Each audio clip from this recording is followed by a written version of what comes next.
Let's go. For this place now, wow. This place now, wow.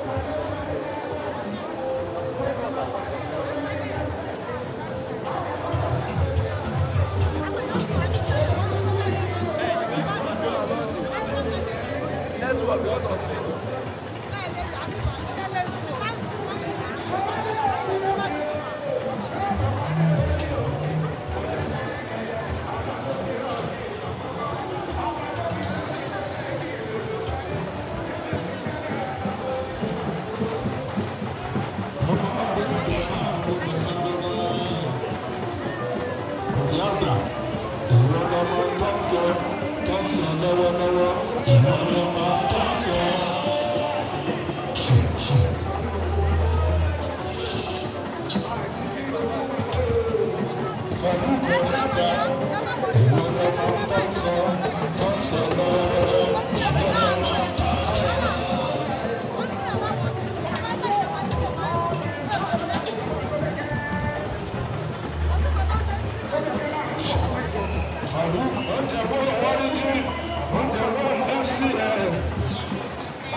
Hey!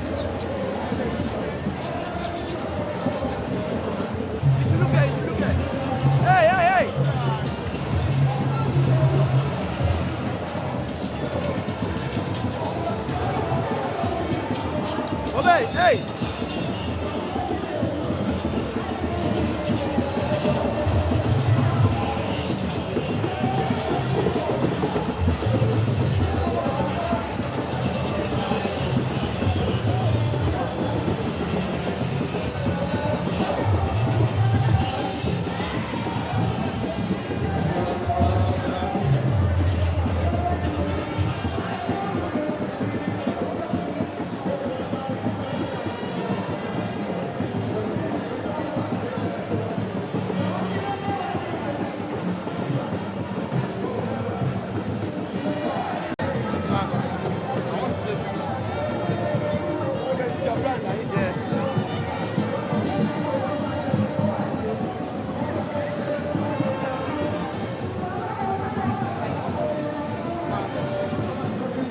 Is she holding the two together?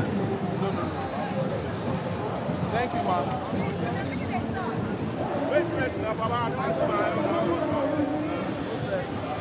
Make I dey drink it too. Make I dey drink. I will give you one.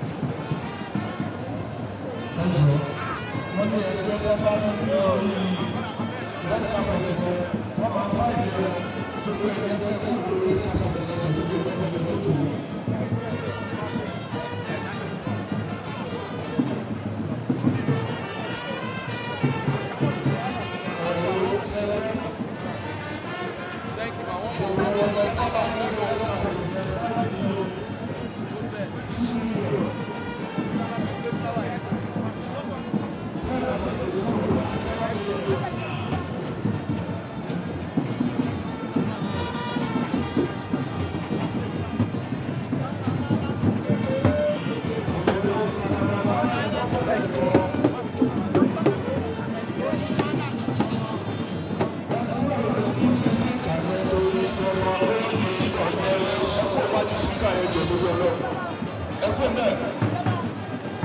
Owó iye búkè láti rà. Ẹ kúrò níbi sísí kàyẹ torí sọ̀fọ̀ ó lè kọ̀jẹ́ o.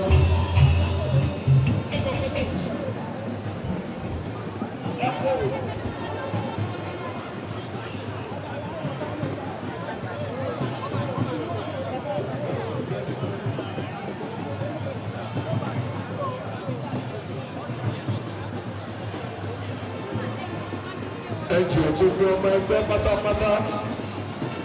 Wọ́n ní kẹ́ máa gba àárín méjì yẹn kọjá. Ẹgbẹ̀gbẹ́ ní kẹ́ máa gbà. Ẹ jẹ́ torí Ọlọ́run.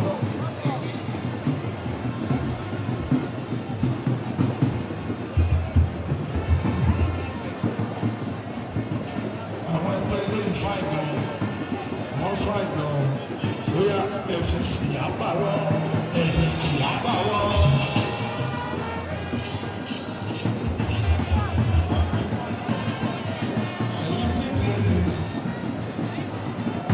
Ọba Táyọ̀, ààrẹ ẹ̀fẹ̀.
sorry, let's do it again. Go stop recording. Okay, ẹgbẹ́ kí ni ti yín? Ẹgbẹ́ Yọ̀bá sí Akílẹ̀ Ìjẹ̀bú. Ojújọba 2026. Lọ́dún tó kọjá, ó dùn dáadáa gbọ́gbọ́gbọ́ sí. Ọdún yìí náà ó tún dùn ó lárinrin. Mo wá láti London fún ojújọba 2026. Mo fẹ́ fi àsìkò yìí dúpẹ́ lọ́wọ́ gbogbo àwọn oníbàárà mi ní London. Látòrí High Street bed ní Peckham títí dé Railway Market ní Peckham. Èmi ni olùdarí aláṣẹ olóríire African Dishes nílùú London ní Peckham. Ojújọba 2026. Thank you for coming.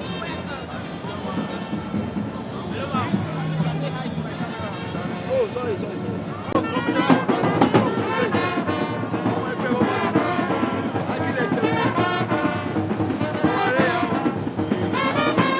My name is Omowumi Kagoja, and I'm here with my woman. My name is Tayolere Contesting Store. Ìjẹ̀bú Òde New Market. We are live here at Ojujoba 2026. Bẹ̀rẹ̀ Ojújọba 2026. Àṣeyíṣẹ́ mi o, ọdún ayàwó fún wa. Àmì o. Kí ni àwọn kan tẹ fẹ́ rí tẹ fẹ́ experience? Want to experience everything, like literally everything. The horse riding, the regular the Obas, everybody. Like, it's so exciting. I can't wait to see everything. Ṣé máa wá next year? Pẹ̀lú òbí ọlọ́run àjọ máa ṣe é ní. Ó máa dùn jọ́jú ọdún yìí lọ lágbára náà. Amen. Bye. Say bye to people. Love you. Let them, if they are not here, they are missing out. If you're not here, you're missing. You are really, really, really, really missing. What about you? Are they missing? They are missing a lot. Thank you. Bye-bye.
And on the order of His Excellency, we shall begin the parade of the regular again. And the first group we shall be celebrating is the Ekpemakowoku of Ijebuola. Please let us know, as each regular comes, 5 minutes for each. Wait. This guy. I think I'm supposed to fly drone for this thing now. I get from Lagos. Who they in charge? I think I get in charge. Oh yeah, now. When my own boss to make a Moving cars with celebrate. I dare you. Oh yeah, move over here.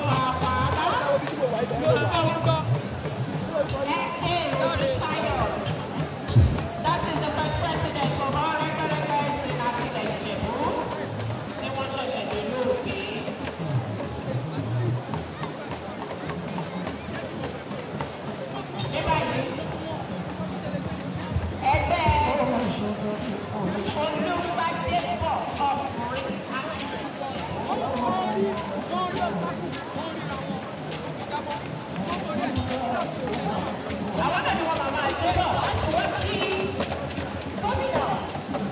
1, 2, 3, 4, 5.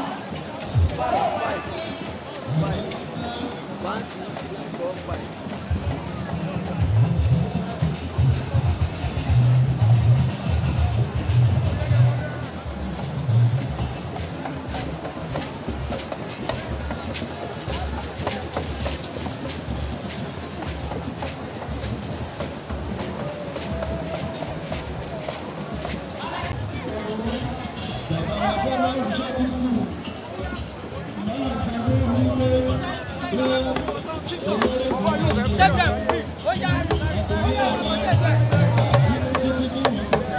Don't enter.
Cross.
do different sports.